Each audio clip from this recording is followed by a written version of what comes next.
start from the beginning. Clairvy was 6 years old when she was brought by her mother, Crucibina, to live in the House of the Hearth. From the outside, it seemed like a fairy tale. A thriving family made up of kind adults and friendly children. Crucibina was the Knave at that time, and the House of the Hearth was under her control.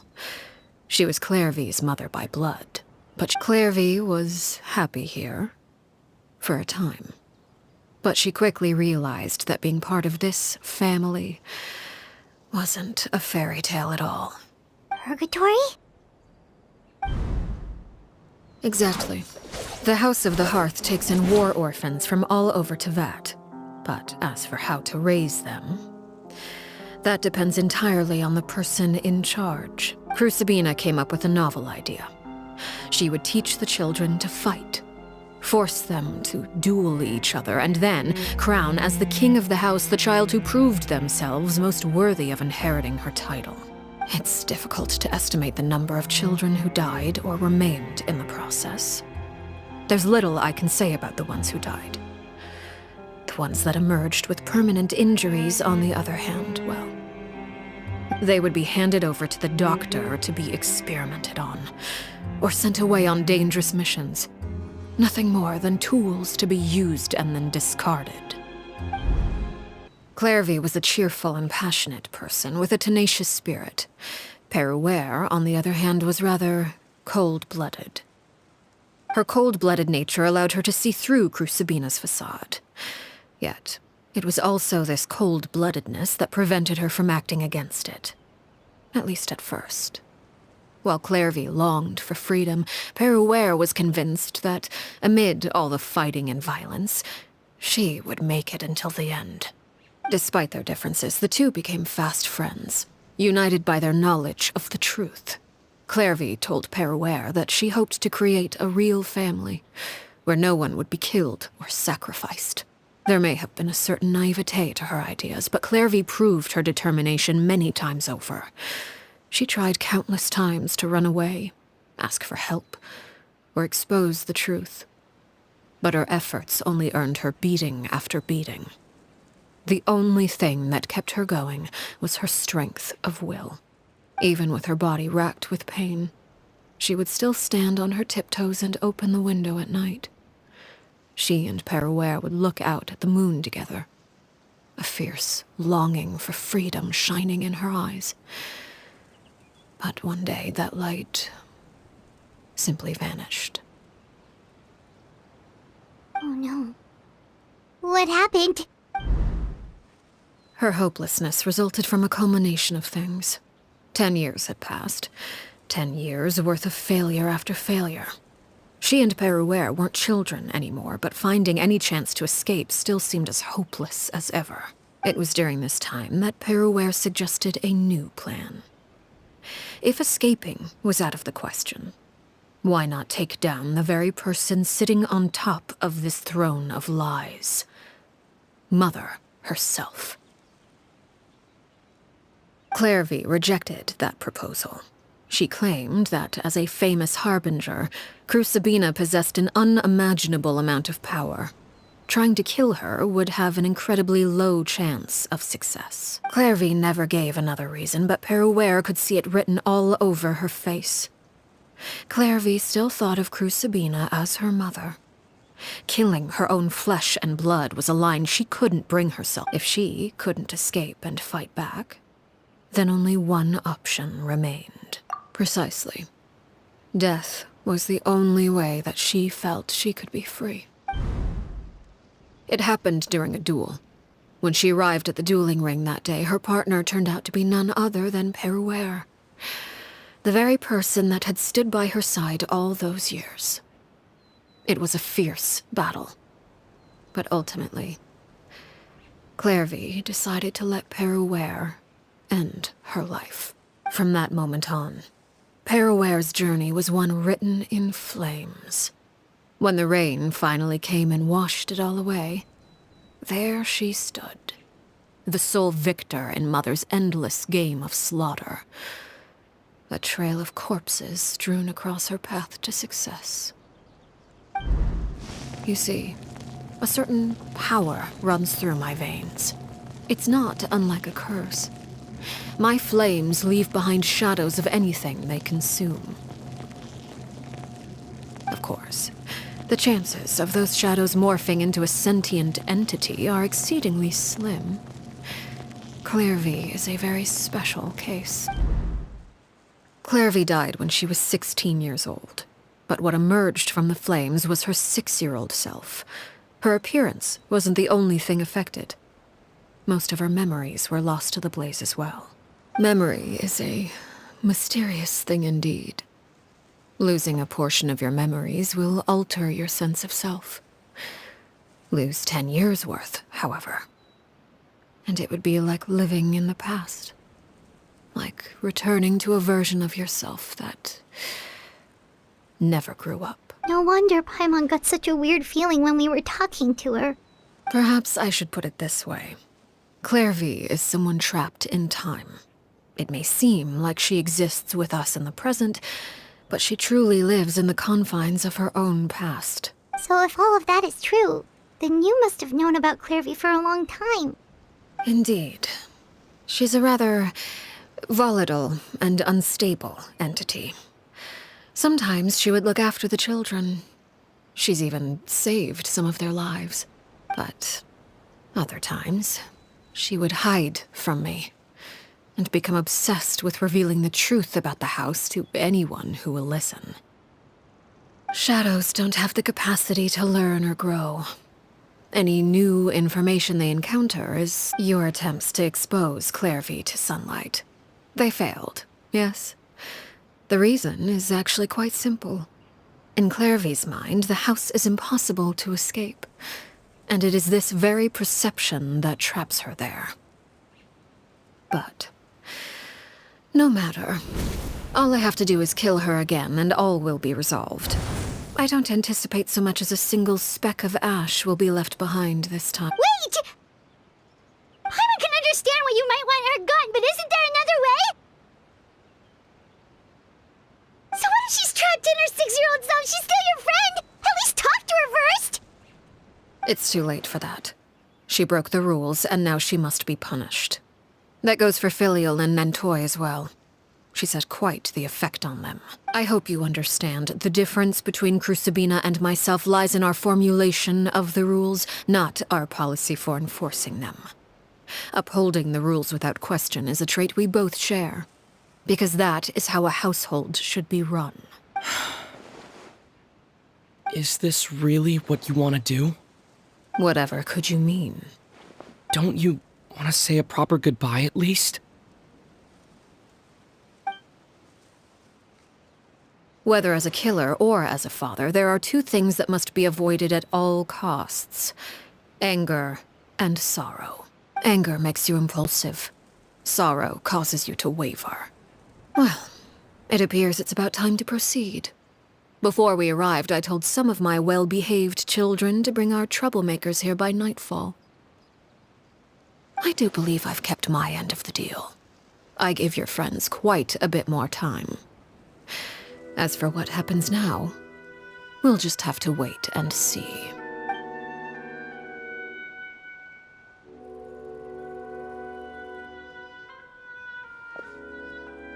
Here they are, Father.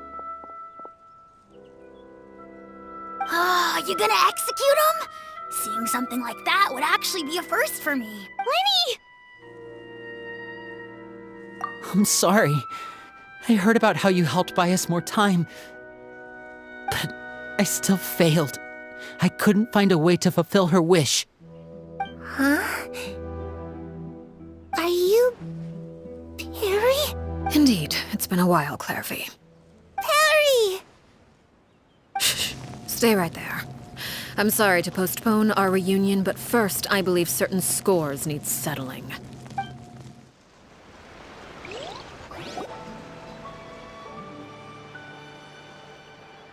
Father, let me explain. Out of my way. Father! You chose to conceal a threat to the house. And for that, you must be punished. Overall, however, I suppose your wrongdoing is hardly the most egregious of the bunch, so I'll deal with your punishments later. By traitors? Do you mean us? Father, let me explain. We didn't mean to. Fultz, why don't you share what you heard? Yes, Father. Secret Midnight Meeting number 3. Participants, Filial, Nantoi, Sato, Toddy. Nantoi clearly said, if only Father wasn't the one who took us in. Sato added, I'm sick of this life. I just want to live as a normal person. Filial was the worst of them all. She called us crazies and said a bunch of mean things about Father. I did not! You're lying! Fultz is trying to frame us. It's not like I'm the only one who heard those things. After that, you and Toddy and a bunch of other people started talking about Clairvy. You were using all those things Clairvy brought up as an excuse to question Father. We're birds locked in a cage. The only way out is to destroy it. That's what you said, wasn't it? You little. You just want me gone, don't you? What did I ever do to you, huh? And you, Sheplo, have you forgotten who stood by your sickbed, watched over you, and changed your dressings? Come on, let's hear it then.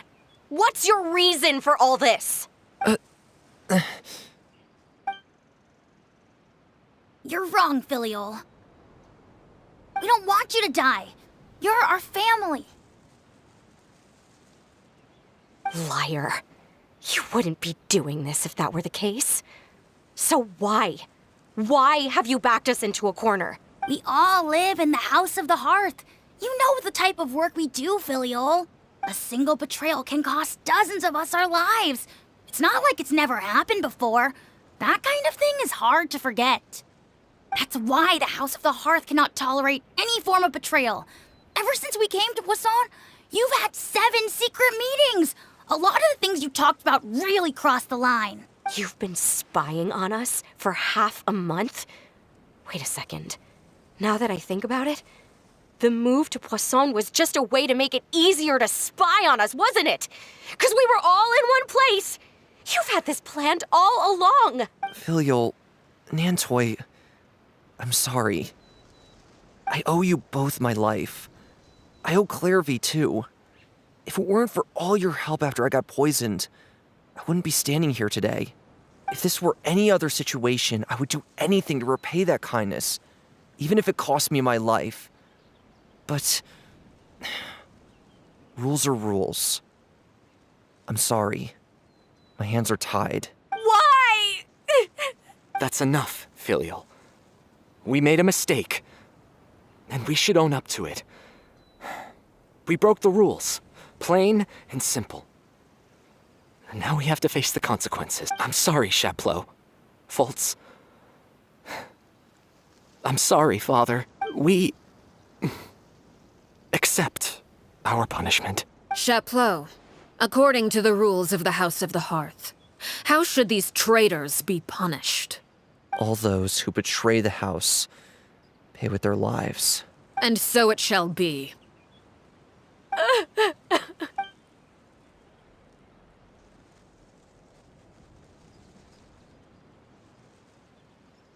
Father, please wait! Something you want to say, Linny? Please reconsider, Father. What Filial and the others did, does it really count as betrayal?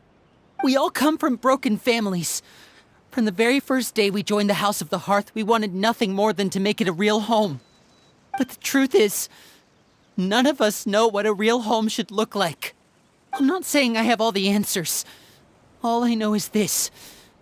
Killing Filial and the others may uphold the rules, but doing so will only bring us further away from being a real family than we've ever been.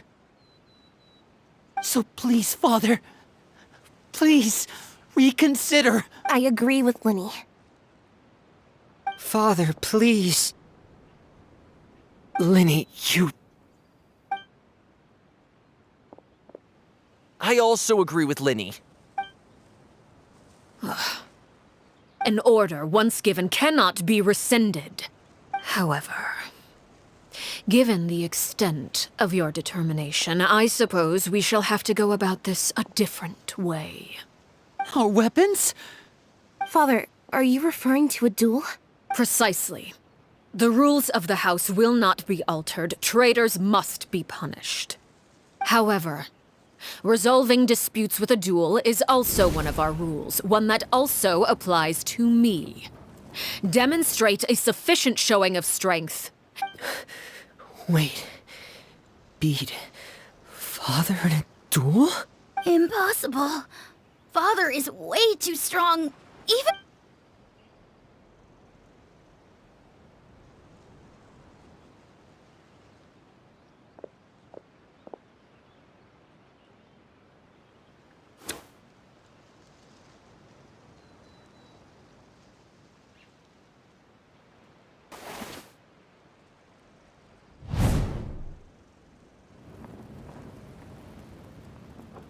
Did you hear that, Traveler? Letting the others have to duel the Knave. What should we do? If they lose, those people from the house are really gonna be executed.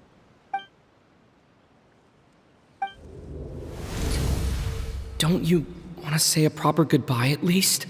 Anger makes you impulsive. Sorrow causes you to waver.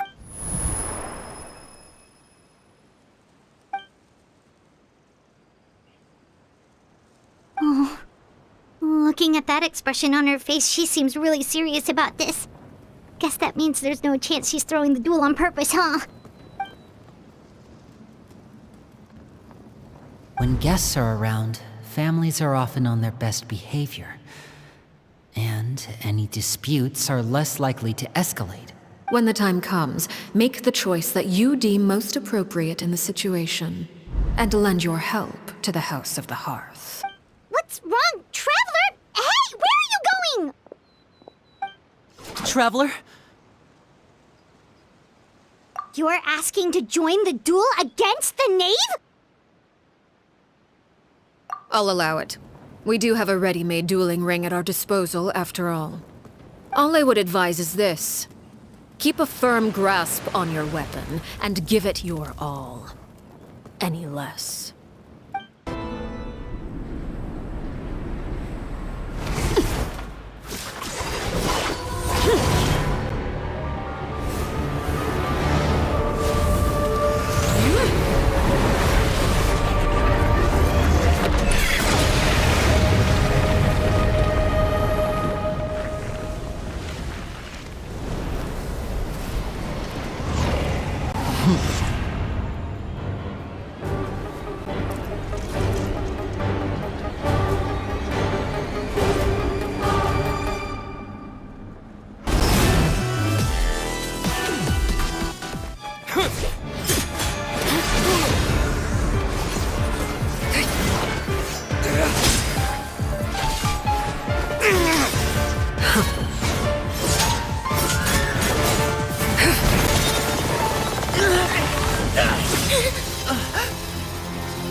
You should know better than to crowd in one place.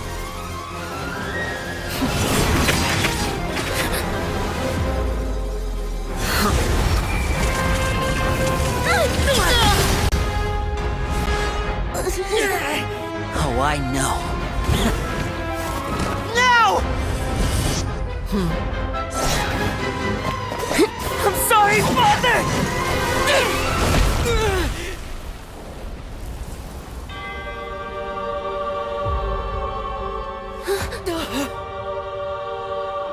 Sorry for what? This pitiful excuse for an attack.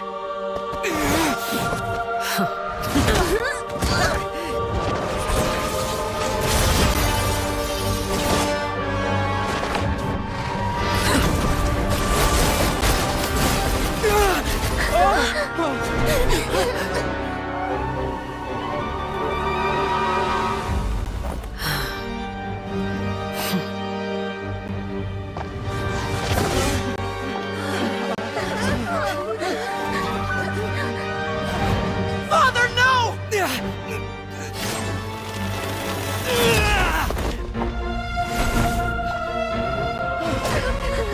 Made it out, did you? You're stronger than I expected.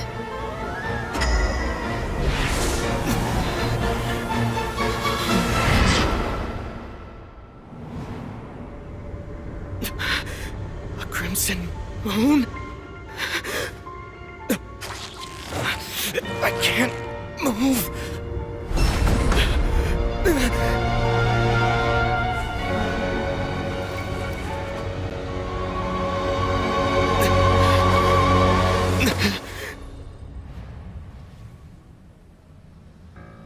Still, not strong enough to beat me.